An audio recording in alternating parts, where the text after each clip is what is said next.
Merci pour votre accueil. J'ai déjà l'occasion de parler avec certains d'entre vous. C'est un privilège pour moi. C'est des vacances quelque part parce que je m'arrache à ce contexte actuel et franchement, 4 heures de train, la tête libérée, ça m'a fait du bien. Je ne pensais pas à ce point-là. On est tellement assaillis en région parisienne, je suis généraliste, donc je vous laisse imaginer ce qui se passe en ce moment. Et effectivement, donc, je suis iranienne, donc je viens d'encore plus loin que de Houille à la base. Et j'aimerais vous raconter donc, le titre du thème, c'est la vérité qui rend libre. Et alors mon prénom c'est Azadeh. Et c'est drôle parce que Azadeh en perse, en iranien, veut dire qui cherche la liberté. Et vous le comprendrez à travers mon message, je pense que c'était destiné. Parce que j'ai toujours été quelqu'un de tortueux depuis toute petite, à la quête de quelque chose, d'un sens à ma vie. Et effectivement, ce que je vais vous raconter aujourd'hui, ce n'est pas seulement mon histoire, mais c'est vraiment l'histoire d'une rencontre bouleversante. C'est plutôt l'histoire d'un homme, en fait, qui a transformé ma vie. Et j'aimerais, on peut juste projeter peut-être la première photo que je vous ai amenée pour vous donner un aperçu un peu de mon arrière-plan, parce que donc, je suis iranienne, j'ai vécu en Iran jusqu'à l'âge de 11 ans. Et pour ceux qui connaissent le contexte en Iran, c'est un pays musulman. Et moi, depuis toute petite, je baignais dans la foi musulmane. Et à l'école, on nous l'enseignait, je pratiquais l'islam avec les piliers de l'islam, la prière, etc. Et même quand je suis venue en France, j'ai continué à pratiquer. Et la photo, ce qui va suivre, c'est une photo que j'aime beaucoup, qui est celle de mon passeport à l'époque. Et je vais vous expliquer pourquoi je l'aime bien. Et en même temps, il y a quelque chose qui cloche sur cette photo-là, c'est mon faciès, le visage que j'ai, et qui a un visage assez dur, assez fermé, parce que depuis mon enfance, j'étais très mal dans ma peau. Effectivement, c'était un contexte aussi, il faut dire, à l'époque, de guerre. Quand je vivais en Iran, c'était un contexte aussi de guerre. Et j'avais aussi une famille très disloquée. Donc c'était un contexte déjà de disette difficile à vivre, mais en même temps, une famille disloquée, un père très absent, une maman gravement malade. Et finalement, on a été éduqués un peu à droite à gauche par toutes les personnes, la grand-mère, la tata, le tonton qui vivait sous le même toit que nous.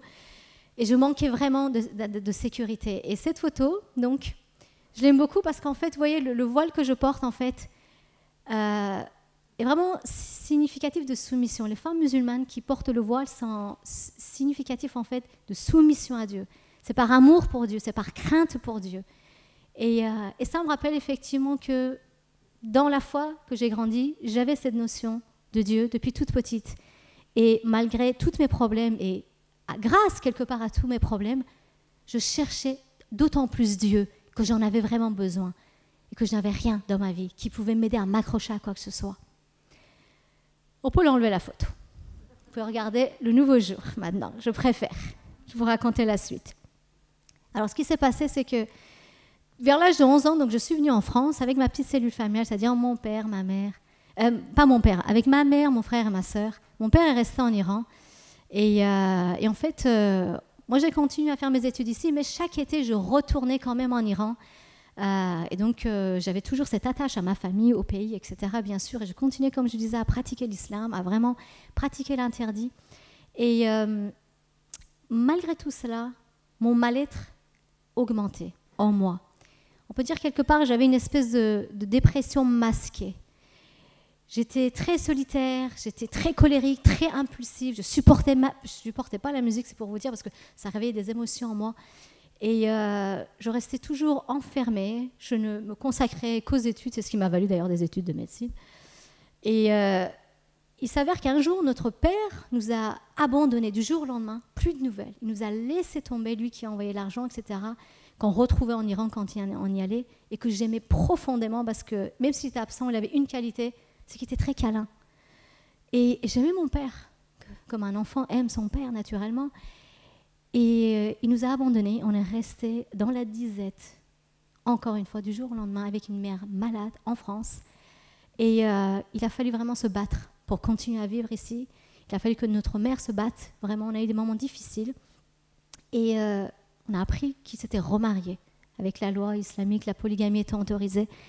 Et ça a été un sacré coup de poignard, vraiment, dans mon cœur. Parce que ce père que j'aimais, qui nous avait bafoués de cette manière-là, eh bien, tout l'amour que j'avais pour lui s'est transformé en une haine, mais vraiment meurtrière. Au point que j'ai dit à ma mère, je ne veux plus avoir de nouvelles de cet homme. La seule fois où on me parlera de cet homme, ce sera la fois où vous m'apprendrez qu'il est mort. Sinon, je ne veux plus aucun contact avec lui, et même pas qu'on parle de lui en ma présence. Et j'ai coupé effectivement tout contact avec cet homme, avec une rancune, une haine vis-à-vis finalement de tout le sexe masculin. Parce que finalement, pour moi, les hommes, c'était ça. Ils étaient infidèles, ils étaient égoïstes, ils étaient lâches, etc. Et du coup, j'ai grandi ainsi jusqu'à finalement à peu près l'âge d'une vingtaine d'années, où là, j'ai vraiment basculé dans une profonde, vraie dépression sévère, réactionnelle encore à d'autres mauvais événements qui me sont arrivés. Et cette dépression-là a été très cognée. Pendant une quinzaine de jours, je suis restée vraiment enfermée dans ma chambre, dans le noir. Je refusais de m'alimenter même.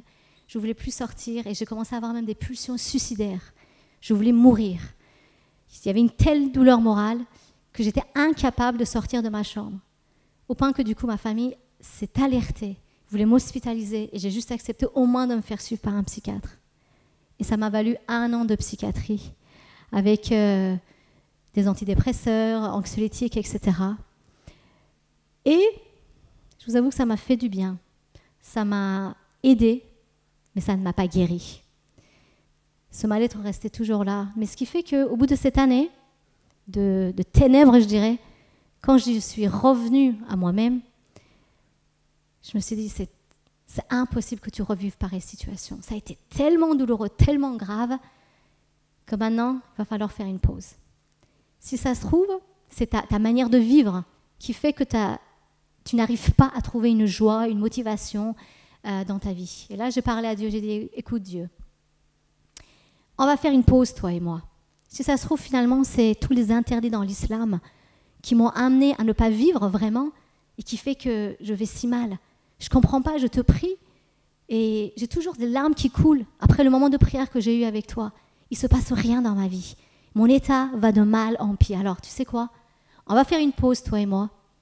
Je vais vivre ma vie. Je vais faire tout ce que je n'ai pas vécu jusque-là. Peut-être que je trouverai le bonheur.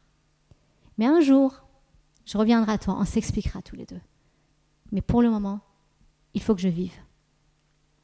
Et là, s'en est suivi 2 ans de vie de débauche, je dirais, qu'on aimerait des choses qu'on n'aimerait pas que ses propres enfants fassent.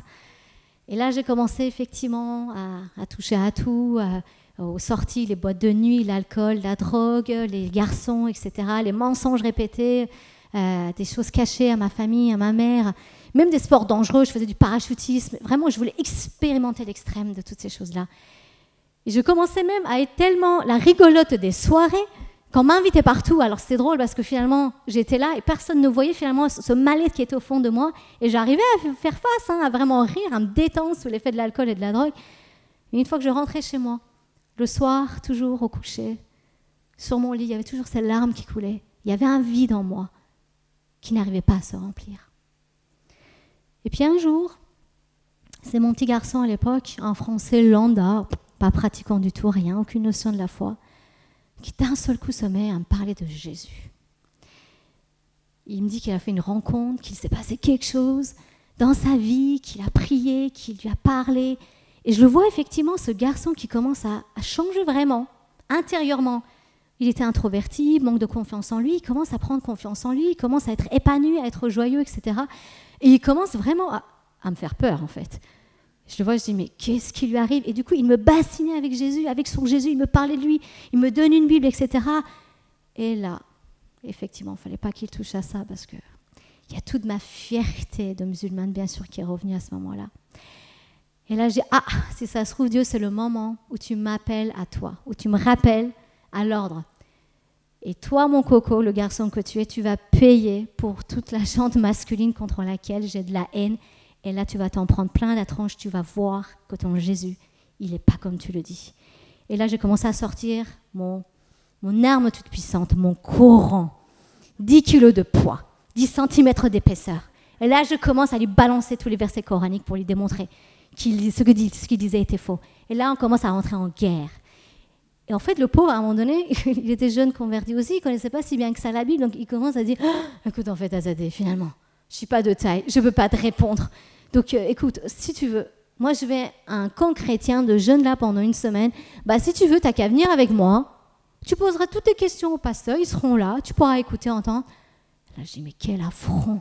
Il m'appelle parmi les païens. » Je dis « Ok, je vais venir, tu vas voir. » Et en fait, j'y suis allée avec mon Coran pour le démonter lui. Tellement j'avais de la hargne, vous savez, il y a une haine qui était remontée en moi. Et j'y suis allée, avec cette hargne, mais avec discipline. Parce que je suis quand même respectueuse. Donc, j'écoutais. J'ai assisté à toutes les réunions. J'ai écouté tous les messages. Et effectivement, pour la première fois de ma vie, j'ai entendu parler de ce Jésus comme je ne le connaissais pas, comme on ne me l'avait jamais enseigné dans l'islam. Et je n'avais rien à redire finalement. Par contre, j'ai analysé aussi, en tant que médecin scientifique, normal, je voyais tous ces jeunes très bien intentionnés, gentils, qui venaient me voir aussi. Alors, tes nouvelles?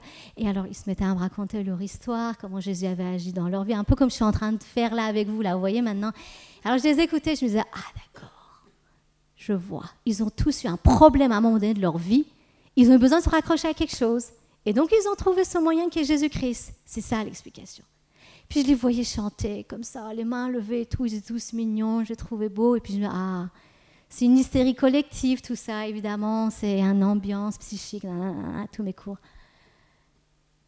Et puis, à la fin, j'étais tellement une petite bulle quand ils s'approchaient de moi, personne ne voulait plus s'approcher de moi, d'ailleurs, que même les pasteurs avec qui j'avais des débats, etc., à la fin du camp, ils m'ont dit, écoute, Azadeh, on ne sait plus quoi te dire maintenant.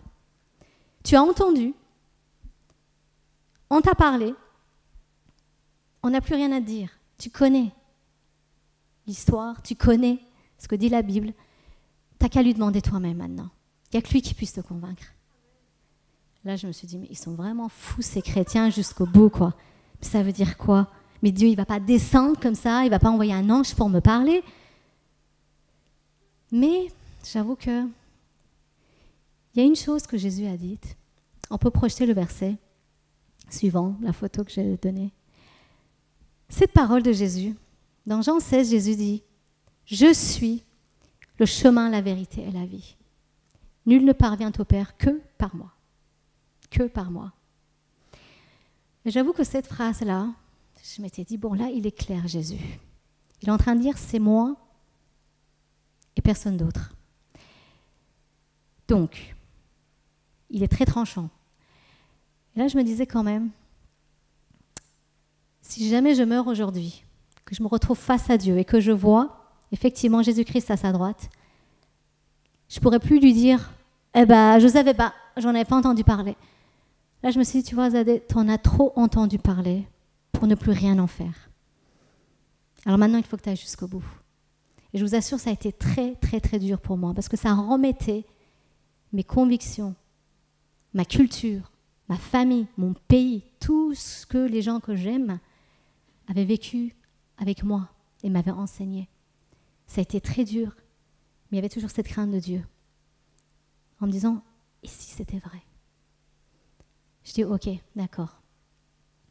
Dieu, je te donne une semaine. J'étais affrontée à l'époque.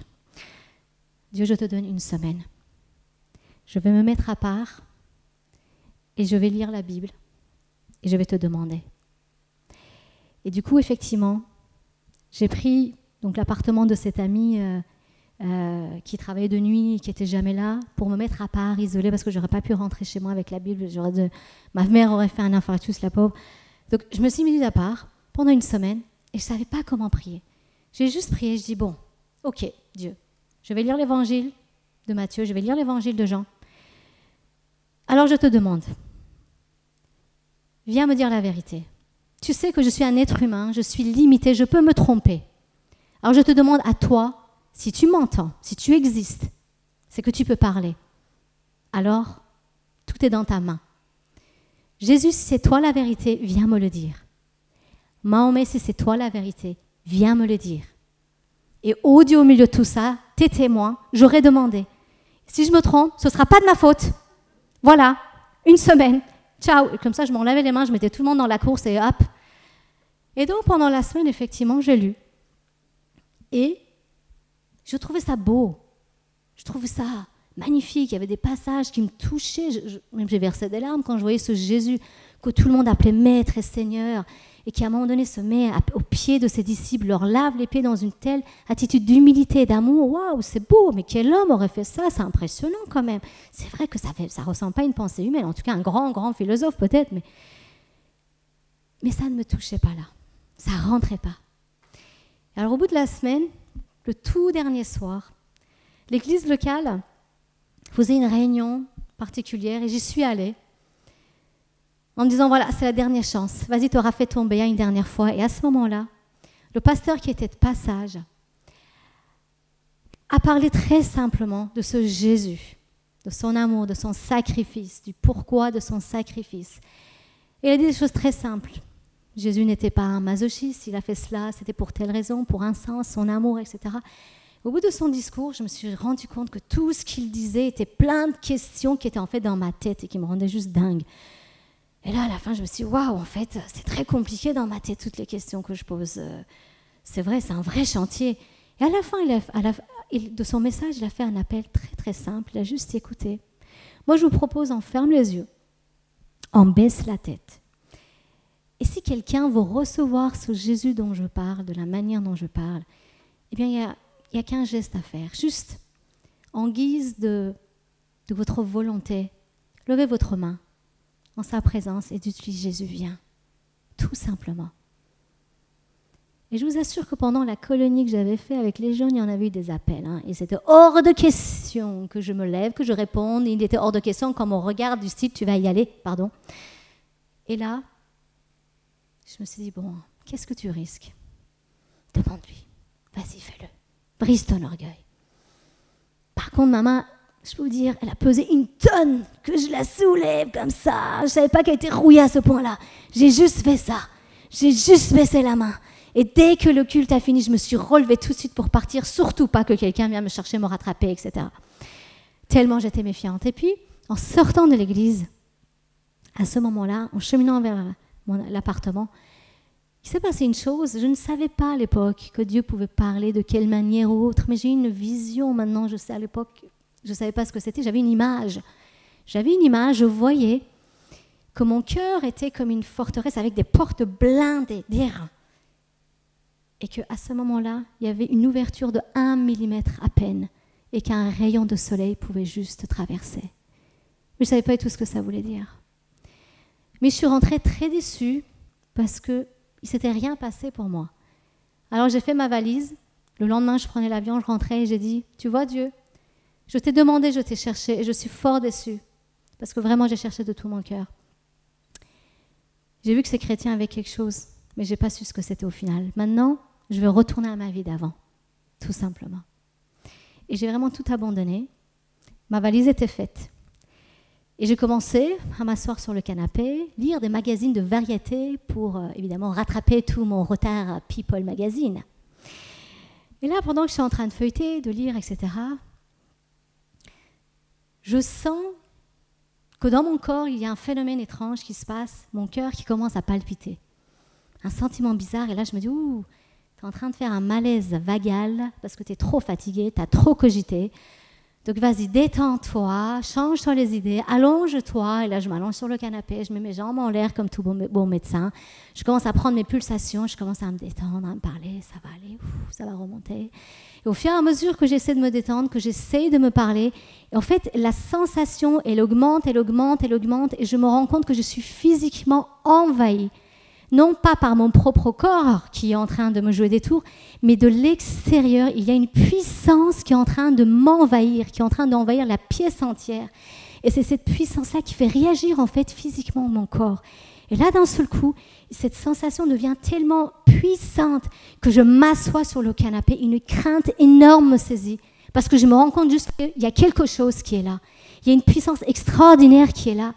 Et d'un seul coup, elle se transforme en un amour immense. Un amour qui n'était pas humain, qui était plein de sacrifices, qui voulait juste se donner et ne rien attendre en retour. En même temps, c'était un sentiment de paix d'une telle solidité, comme si rien ne pouvait m'arriver. Et en même temps, un sentiment de crainte, de quelque chose de puissant, de quelque chose de saint, de quelque chose de fort qui était là et qui pouvait juste me pulvériser si elle le voulait. Et j'ai eu tellement peur que je ne sais pas pourquoi je me suis dit ça à ce moment-là. Je me suis dit, mais Dieu est là, c'est sa présence. Et j'ai eu tellement peur de ce qui allait se passer, de ce qui allait m'arriver, que je me cache littéralement, je me cache les yeux dans les mains. Et là, je dis, qu'est-ce qui va se passer? Qu'est-ce qui va m'arriver? Je commence à me tétaniser. Et soudain, je sens la présence d'un homme devant moi qui m'entoure par ses bras et qui me parle clairement à ce moment-là. Et j'entends une voix très audible qui me dit « Je suis là maintenant avec toi. Tout ce que tu as entendu sur moi est la vérité.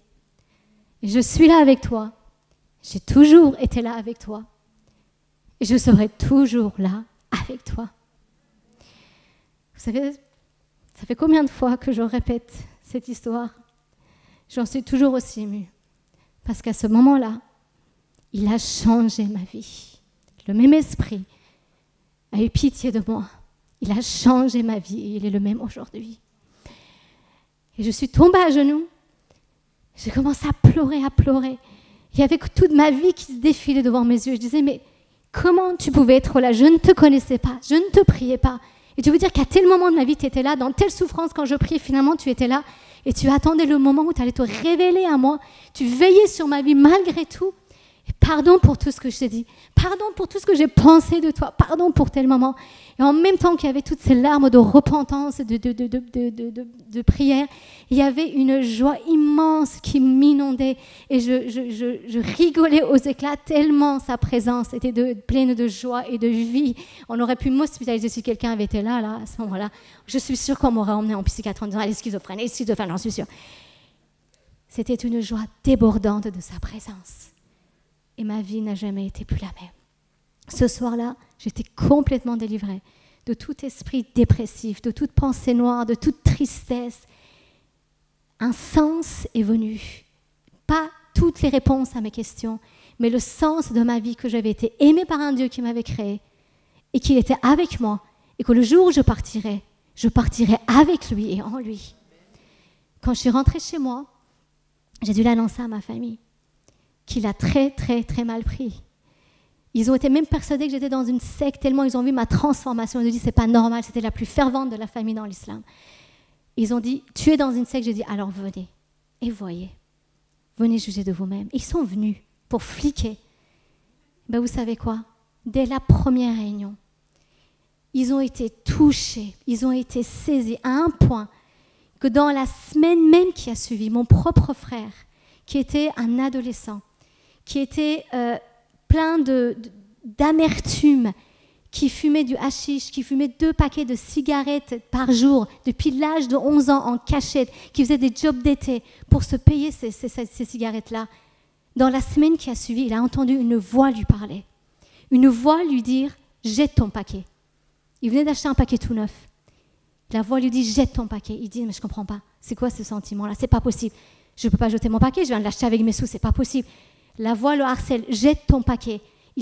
Quand il a voulu la jeter, il était là, ok, je vais en fumer au moins une pour la consommer et après je la jetterai. Au moins ce ne sera pas peine perdue. Il n'a pas pu fumer la seule cigarette. Il a dû froisser le paquet, il l'a jeté, il a été instantanément délivré. Et des témoignages et des miracles s'en ont suivi depuis, au point que ma mère, qui a été la plus difficile finalement bien sûr à convaincre, et au début, elle a vu notre transformation. Elle a vu ses 3 enfants se transformer de l'aigreur, de l'amertume, de la dépression, de la colère, devenir des personnes aimantes, aimables, respectueuses, guéries, joyeuses, apaisées, apaisantes. Et de là, ma mère a commencé d'abord à dire à ses amis qui avaient des adolescents très difficiles, bah, écoutez, vous avez besoin d'aide, envoyez vos enfants dans telle église, je ne sais pas ce qui se passe, mais en tout cas, moi, mes enfants ont été transformés, il se passe quelque chose là-bas, voici l'adresse. Jusqu'à ce qu'elle soit elle-même convaincue et qu'elle comprenne. Et aujourd'hui, ils sont tous au Seigneur. Et des guérisons, malgré que je sois médecin, même physique, je peux vous attester que j'en ai vu et que j'en ai vécu. Dieu a fait de grandes choses. J'avais une tumeur qu'il a enlevée. J'avais des migraines qu'il a guéries. De la dépression, je vous en ai parlé. Mais vraiment, le plus grand des miracles, ça a été effectivement tout ce qui s'est passé dans mon âme, cette guérison intérieure. Mon père, vous vous souvenez, mon père.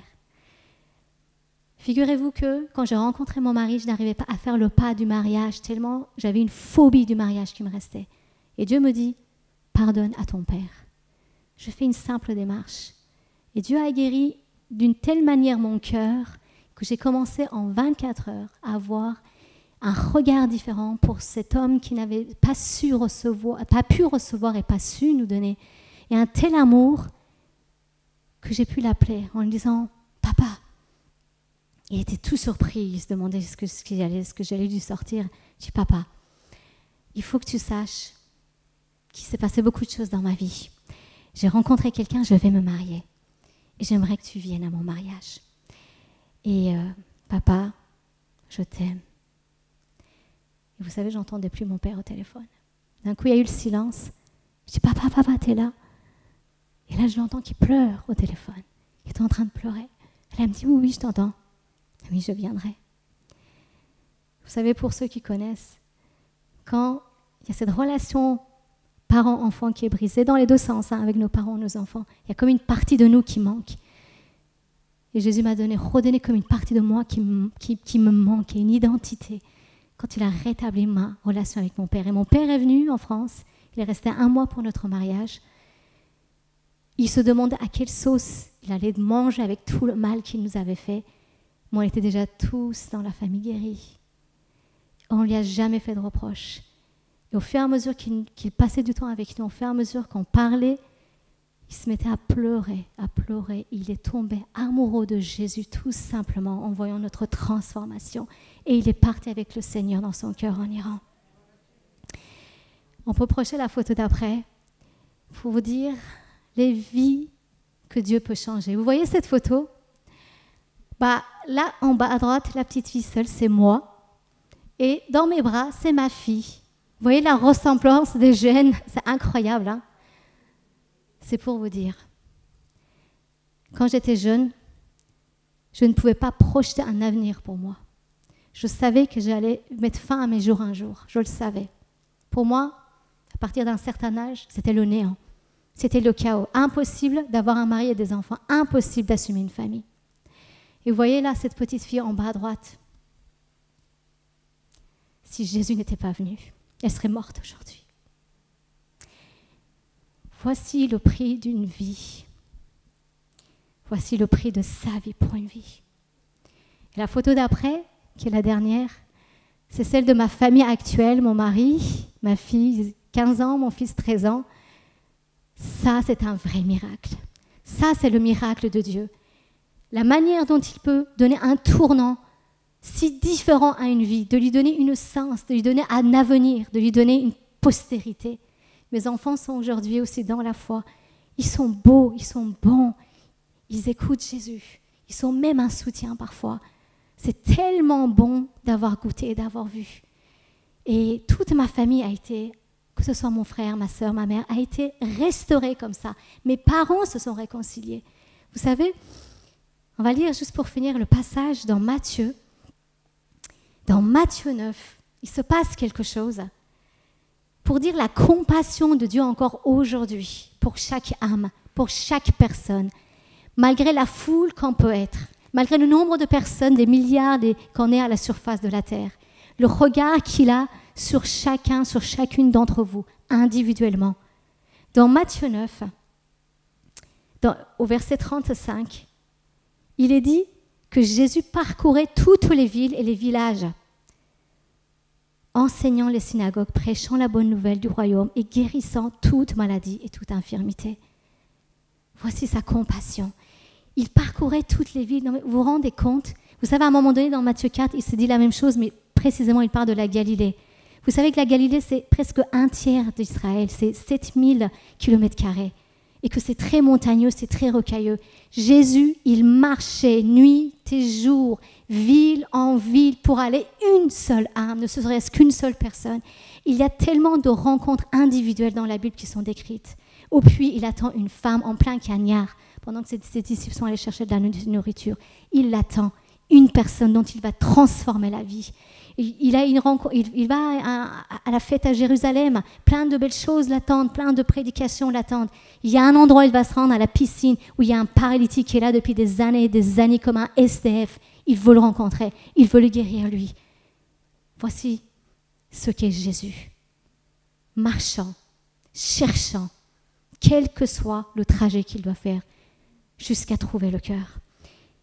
Voyons la foule. Quand Jésus voit à ce moment-là la foule, il fut ému de compassion pour elle, parce qu'elle était languissante et abattue, comme des brebis qui n'ont point de berger. C'est exactement dans cet état-là que moi et ma famille, on était lorsque Jésus est venu. On était languissants.